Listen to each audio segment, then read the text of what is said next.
Salim and Talut, and you had some brother with you, and you had jeans at Belver and Macklemore on your table, and then Salim and I and a few other brothers, we were set up at 3rd and Brooks. We selling purses, hats, the whole work. But see, this is the point. This is the difference between Caucasian government and the black government that Mayor Harrington brought in. Okay. Caucasians recognize something very important, and it's in their psyche. It's part of their culture. A man has a right to make a living for his family. That's true. Blacks don't have that. They don't have that part in their philosophy or in their culture. They don't think like that. They think that the imaginary white man wants you to suffer. That's the way they think. That's the way black power people think. Okay, and they want you to suffer because you ain't supposed to be doing that. They plays the race card all the time. Okay, now the reason I say the Harrington administration during that era is that prior to the Harrington administration, vendors could set up and sell anywhere and do whatever they want to do. They were making a living. They were feeding their families and raising their children off of those sales on the corner. I did it. Yeah, I know. I did it. And when Harrington administration came in, everything changed. The city council member, I'm thinking Ricky Pete, who said that how can these people be standing up on the corner selling things? They're not paying utilities. They're not paying employees. Brick and mortar. They ain't paying brick and mortar. You know, so they shouldn't be able to do that. Okay, and they challenged the vendors, and that was because of what was in their own minds. In their own minds, we were competing with the establishment, and they didn't want us to compete with the establishment only in the same condition that we were pre-Harrington days. So they came out with legislation that caused one to have to get a permit from the owner of the corner. What did that permit cost? I know. First of all, you have to get a permission letter from the owner of the property. Giving you permission. Then you have to get a permit to sell on the corner. Which outprice the money that you would most likely be making on the corner. Well, that wasn't the killer, because generally when you approached a business on a corner, most of them would work with you. And sometimes they would charge you a small fee. And the permit was $57 at that time. So it was. I remember it's $25. Okay, well it was 57. It was 25 one time with the 57, which was still not a problem. So it was a negotiation process between yourself and the business owner, which, like I said, most times, and the idea that you were there brought color and culture to their particular spot and the city, vis-a-vis Atlanta, Georgia. So I was in New York. Vendors were all along Broadway, selling umbrellas and anything else you can sell, all along Broadway. Okay, and I've been all over the country where vendors were selling on the streets, especially in Atlanta and places like that, Dallas and other places. They were on the street making their money, but not in Memphis. Well, they cut us deep. And Giuliani soon applied it to New York City. So let me say, Atlanta came in workshopped it. Well, let me say this: Atlanta is probably the only city that is still accommodating vendors. There's a whole part of the city council where it's cut out for vendors. But during that time, I didn't know Giuliani spearheaded it. But during that time, this whole movement took place starting in D.C. First, and California. What happened was the laws started shifting them from key locations to around the corner, behind something, back over here. And that swept the entire city. But let me ask this question, both of you. What does this say about the grassroots?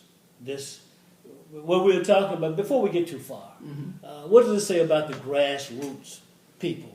All of these devastating events that has come before us. Now that What does tells this me say? that the grassroots have been kept out of the economical process, the economical arena, by design.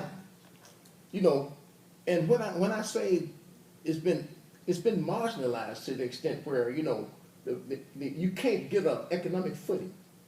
The banking institution of America closed their doors on grassroots. You know, they stopped banking with the poor or the working class. You know, you couldn't go to the bank and get a car loan. Back, you know, if you think back, we're talking about 15, 20 years ago. I mean, everything just stopped. And all of a sudden, within the last 12, 15 years, corner store paid a cash lending institution. And it's just this young boys they come out of economics school out there, University of Memphis, they come in and set up shop right there on the corner. They cash your check for you, charge you $100 cash or $110 check or whatever, you know, and change the whole economical landscape in this country. We got payday cash loan, title loans buzzing out of our ears all over the United States. Yeah. For what reason? Okay. To keep poor folks poor. Okay. You see what I'm Brother, Yes, sir. you want to add to that? Because I want to ask Go ahead. a vital question. Sure. Are the grassroots doomed? Well, let me put it to you like this. If a man tell you, I mean, you making your living yourself. I mean, you got your own hand. You making your living. That's right. You making stuff and you selling stuff brains is on in the it. corner. You selling from door to door. You doing your thing. But then here's another man tell you you can't do that. I got to provide for you a job. Now the question would be, if that man accepts that, is the grassroots doomed? Yes, Okay. it's doomed because the grassroots people are conditioned now to look toward the politician for a job. And he put down his creativity because the politician passed laws that says you can't be creative. You can't basket weave. You can't basket weave. Yeah. No basket. you Just can't sell them sell out there in the Right. open market. You can't So- do that. 'Cause- So you got to get So an we- $800 license to sell a $2 basket. So you Right. can't create jobs. So we're talking about politics / economics. Sure. So, Brother Jabril, is the grassroots are the grassroots doomed? They only doom if they submit to the doomness. Okay. You know what I'm saying? Doomed That's this. I like terminology. that. Doomed this. Yeah, yeah. If they submit to it, then yeah, they do. But if they So- don't submit to it, then I was- the chance for upward Mobility. liberation, Liberation. Okay. it still exists. You know, we hadn't been shut out or anything. I mean, we've been marginalized. We've been shut down here and shut down there and this kind of thing. You know, we know the game. You know, we just got to develop the strategy that come out of this thing. Okay. But the thing, the load of it is so heavy. It's heavy. When Okay. you got, I want No, to go ahead. make Go a ahead. point here. No, go ahead. When you got payday loans, you got job pimps, such as daytime workers or day workers or something like this. They can put you on, they keep you from full-time employment when you look at employment. You know, and also keep you from exercising your mental capabilities of being creative to make that basket, to weave that basket, or to do the ceramics or whatever you want to do. So you got all these different entities playing against you, your power, your economics, and your politics. Take men, put them in jail. The one that's left, put them on a day working job. You know, they can work 2 days a week. You can only earn enough to eat until the next time you go back to work. You see what I'm saying? The industry of jobs, which is service oriented in Mid-South here, Okay.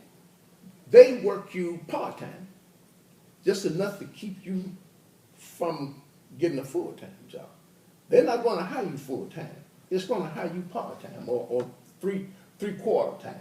You know, that's going to hinder the process of upward mobility. Okay. And Hinder. yeah, sure. Hinder the process. Yeah, from being able to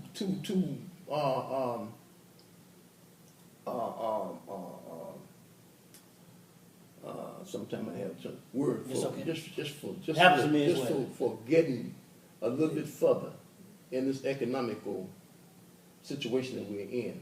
You know, a lot of times the grassroots don't even recognize the game. They don't see it. Okay.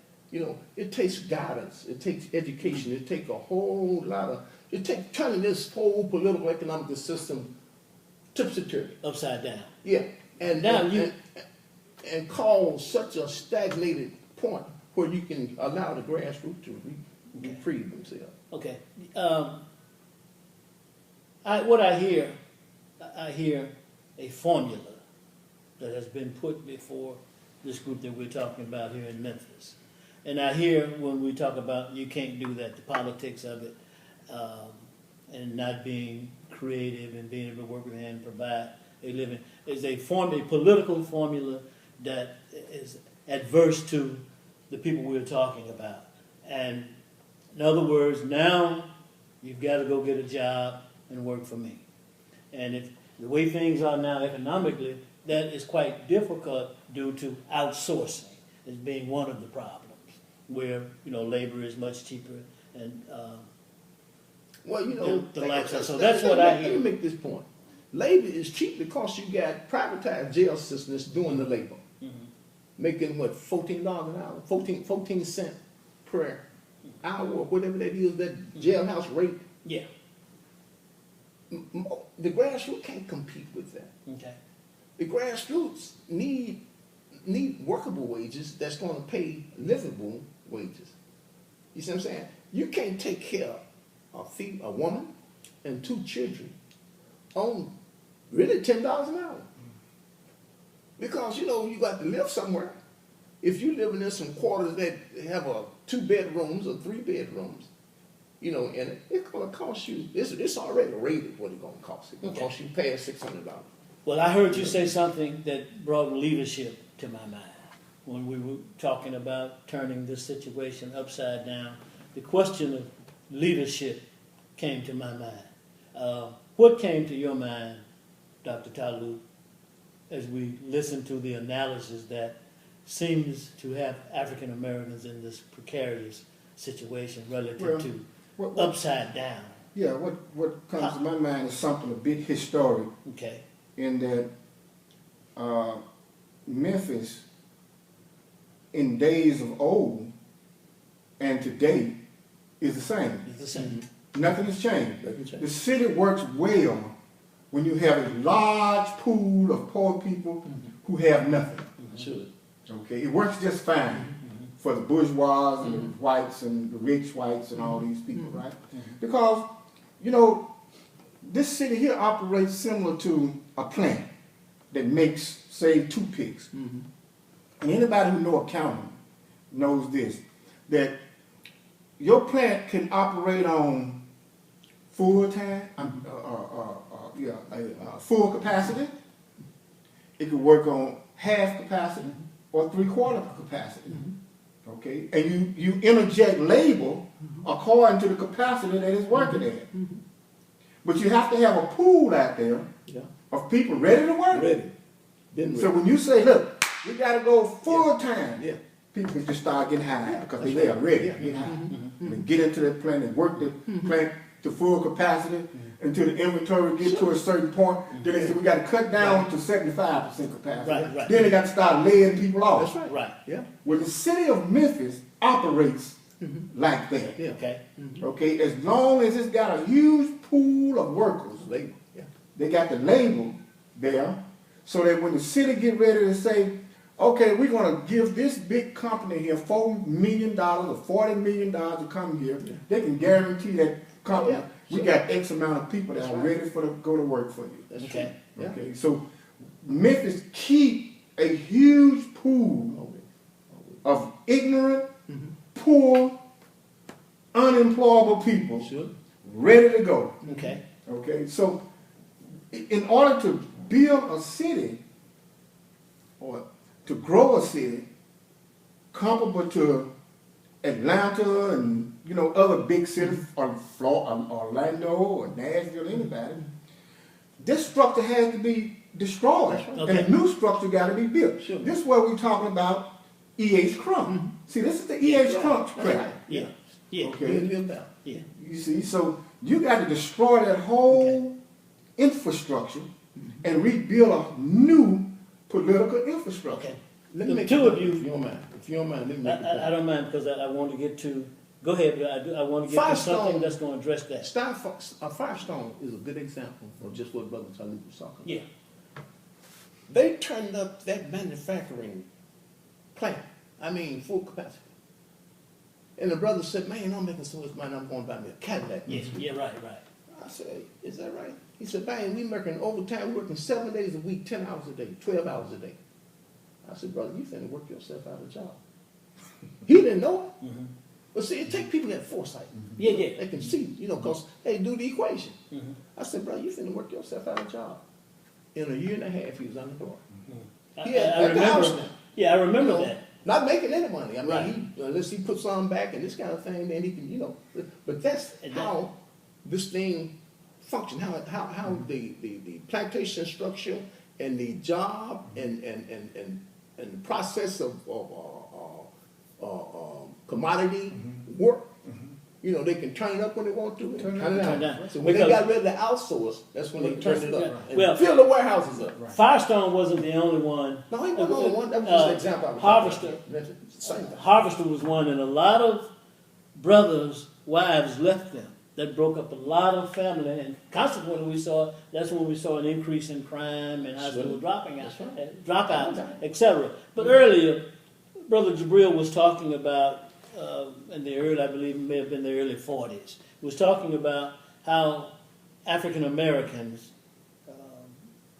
at that time owned businesses. Mostly was at grocery stores. Do you recall that period and how beneficial were those businesses and what happened to those businesses? Well, I can truly tell you this, that in the 70s, in the 60s and 70s, there were black stores everywhere. We call them sundries. Right. Sundries. I remember. And mom pop grocery stores were just about everywhere, in every community. Okay? Because I used to own and distribute pantyhose, brown sugar. Had 200 and something stores. So we saw all, my partners and I saw all the black stores in Memphis. There were a lot of them. And what happened is, the Arabs came, and they started presenting cash money to buy these stores. And they bought them all. And black people just gave up and retired. And I'll tell you, the reason, some of the reason was because it's having a store, a mom, pop, or son, those people work 24 hours a day, 7 days a week. That's right. And they were tired.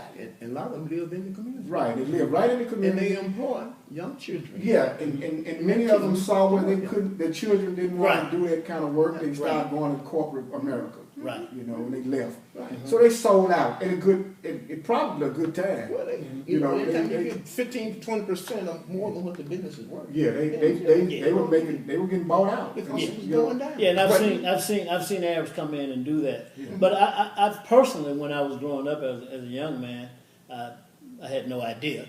But I knew one friend of mine. We ran around together all the time. His father was independent, painting, construction, and he knew how to do it. And his mother ran the grocery store. And he was one of those young men who I knew the Wootens were the same way, who pretty much had whatever they needed and wanted. But they didn't, that whole concept of family wasn't important to them. I don't know. I think in my grandmother's case, she just simply failed to teach. She failed to stress the importance of what was going on. And so we see they leave the farm, they leave the land, they leave the store. And I personally witnessed some of that. But the thing about that, brothers, is this, that when those people moved out, there was another generation of black men and women moving in. Sure. Yeah. See, there was men like George Dobbin, who had all the chemical line in Memphis, selling all kinds of detergents and stuff like that. Labeled, polished, beautiful. Black people didn't buy it. Okay? And there were black entrepreneurs that went into the restaurant businesses throughout the city. They didn't make it. Okay, so the thing about it is, we've had wave after wave after wave of black entrepreneurs coming in, you know, and trying to express their opportunity to do business in Memphis. But it is not to be because of the mentality of black people. It's not to be. See, our people are conditioned. See, a man who works for himself don't have time for any bull. That's right. Okay, Exactly. he don't have a check coming on Friday, and when he negotiating to make money, he's serious, more serious than anybody who work on a job and get a check on Friday. You understand? So it's two different mentalities altogether, trying to relate with each other. Okay, you got the job, you have the money, I got the product, and I'm trying to sell it to you. I don't have time to play because I don't get a check on Friday. Okay. I need you to say, I'm going to buy this, and so I can go on to the next customer, right? So black people became angry at that entrepreneur because of his attitude. No, what they call it, no nonsense. You know, serious, straight to the point, and is about the money. It's something about black people that make us reject a person who is about the money. Okay, we're going to get into that a little later on. So, I mean, this is historical. I know. Okay, I'm talking history all the way. From commerce and trade. Right. Okay, and about Memphis. And the thing about it is, when these two mentalities clash, the person with the check always wins. You see what I'm saying? That's exactly what you're saying. And there's a whole lot more people that get paid on Friday than who are entrepreneurs saying, buy my product. And that's by design. Right. And that's by design. Now, this makes me think about something. We are always talking about the solution. I'm going to ask you and you. Is the solution practical to say the solution to unity is buying from each other, promoting each other's product or project or whatever it is, loving each other, and not hating on each other? Is that the solution? I'm going to go to you first, then I'm going to come to you. That could and be see if part of that the could be solution. part of it. But what our problem is that the lack of capital. See, we got to get. See, right now, nobody's working. The people that's unemployed stealing. They're stealing anything ain't there now. They're taking everything, taking wiring out of empty houses and sinks and copper and Yeah. Because look, full employment will stop that in a moment's time, in a weekend. If you employ these people, yes, and they can make a little bit more than what they selling this copper, breaking these houses and tearing up stuff, Yeah. And at the same time, the banks will open up and allow these ideas to come to the table, to surface. I got some ideas about entrepreneurship. Brother Talut got ideas about business and entrepreneurship. What we need in Memphis is what happened in Atlanta. But what happened in Atlanta wasn't no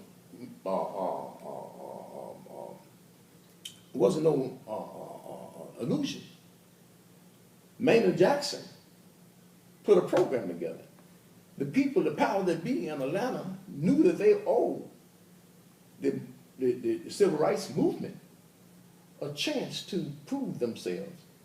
What Maynard Jackson did when he became the mayor of Atlanta, he called in the bankers and told them what he wanted was a public-private partnership to solve the economic problem of Atlanta. And I thought that this was what's going to happen in Memphis. We chose the mayor. The mayor, before he was elected, went down to Atlanta and looked around, and I guess, and say, well, no, I'm not, my plantation won't allow me to do nothing like this. Okay. Well, man was his own man, just like you talked about Adam Clayton Powell and people of this status and stature. People was about business. They was about how to alleviate the impoverished condition of black people in this country. Okay. When you love your people, you love yourself. If you love yourself, you love your people. So therefore, acknowledge the program. Mr. Mayor, I sent you one. Damn it. You know, and you say you didn't get it. How you not get registered mayor to your office? Yeah.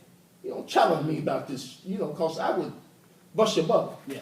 But the fact remains is that you call the bankers in. The taxpayer money is languishing in banks of this city, this corporate banking structure. Say, look, you got so much money of taxpayer money in this bank. We 6 to 8% of the population of this city, or county, or whatever. We want X amount of dollars put up into certain kind of surplus funds to make certain that we can get beyond this financial this poverty structure that we live in, we have to exist in. You got to bring a plan to the table. You don't call the bank saying and don't have nothing to say to them. You call and give them their marching order. This is what's going to have to happen. If not, you know, you're going to suffer some consequences. Okay. We'll take our money out. We'll take the taxpayer money out of the damn bank and we'll put it in the bank of St. Louis. Or we'll put it in the bank of Houston some damn where. You know, we're not going to keep on begging you for economic viability. You know, we're tired of being poor. Okay. Let me go to the brother here. He agreed partially. Is the solution to unity of African Americans, love, support, buying from one another, and stopping the hate, or hating on one another? Partially. You can't, see, our problem is multifaceted, okay? And it's like in the black man and woman's brain, we have layers and layers and layers and layers and layers of bull. And oppression. Right. You know, just layer after layer. You got to penetrate all of that to get to love. Okay. And And he said unity. that. And he said that comprises oppression. And then you say leadership. I'm going to use the word leadership. Has to cut through all of that to get to unity. To get to you. Now, So the problem is complex. Not that the solution is so hard to come about. The problem is really the complexity of the African American mind in Memphis, Tennessee. Yeah, the thought. Is that Yes. the thought process? Yes. Then make one Yes. more comment and let's close it out. all right. The complexity of the black mind of Memphis is one of oppression and foolishness. See, oppression and foolishness bound together, meaning that you got to penetrate all these layers of thinking before you can get to the love, the unity, and anything else. Okay, you can't just say, you know, buy this phone from me and we're going to be unified. No, it's going to take a lot more than that. See, this city is the epitome of black ignorance. Okay, it's the number one in the whole country. Why? Because the Memphis leadership did not respect the wisdom and knowledge that came out of black men and women of the past. They didn't respect Ida B. Well. They didn't respect Dr. Church. Okay. They didn't respect Dr. King. Okay, see, think about it. All these cities where Dr. King visited to raise the people up and help them out, except some part of his plan, Memphis killed the man. Yeah. And I guess a contrast there, isn't it? Yeah. Okay, so we have to approach our situation differently than anybody else in the country. That's true. One thing we have to do, we have to always tell black people what their mental state is. Never, ever give up on telling them why they're thinking like they think. Sure. Okay? Because the cure to the black person's problem in Memphis, Tennessee is telling them the truth. Yeah. not The cure. watering down things to them. Tell them like it is. They can handle it. Yeah, Like I say, baptize their minds. right. So we've got two things here now. We've got the cure and a partial solution. Is that right? Yes. I think we've got those. So let's take that up next week, and let's close out on that note. Good enough? Good enough for me. Yeah. Thank you, brother, That's for right, coming. brother. Thank Always. you, sir. Thank And you, sir. we will see the people next week.